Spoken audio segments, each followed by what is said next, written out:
موږ سره دا د یو غټ جهاز پروت دی چې تقریبا 2.5 فوټ پورې دی. 28 انچۍ د دې چې د کنه موږ سره اوږدوالی دی او دا ړومبی جهاز او دا زموږ خپل د وطن جهاز دی. دا موږ په دا لکه شوکۍ چې آیا موږ هم خپل یو اساسه لرو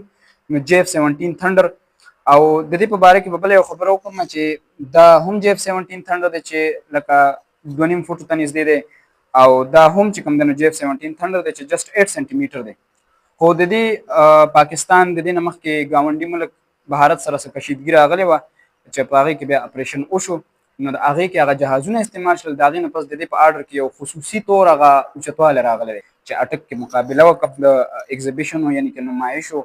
هغې کې د جنګي جهازونو جوړولو چې کوم مقابله وه هغې کې ما اوورال KPK ریپرزنټ کړی او بیا هغې کې ما اوورال فرست پوزیشن راغلی. د جدید دور سره موږ وګورو زموږ وړو کې یو څو خبرې رالې چې هغوی خپل هغه مقاصد هیر کړل.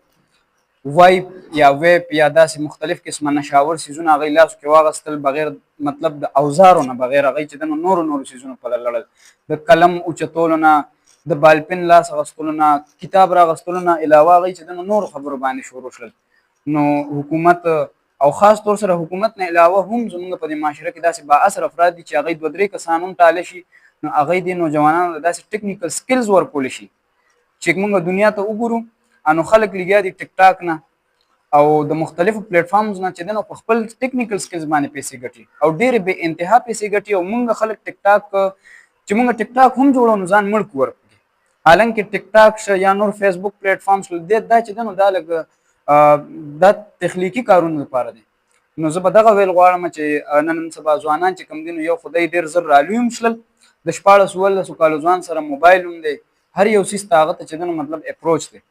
نو دله پکار دي چې خپل ټیکنیکل سکلز زده کړي ورسره په خپل تعلیم فوکس وکړي او خاص طور سره حکومتي ارکانو له دا پکار دي زموږ مشرانو له چې داسې مختلف قسمه کیډرز کې کالجونه یا کالجونه نه نو وړوکې غونې کې انسټیټیوټس په مارکیټونو کې هم کولاویږي چې هغې کې هغوی خپل هغه ټیکنیکل سکلز زده کړي او ځان دپاره راروان وخت دپاره چې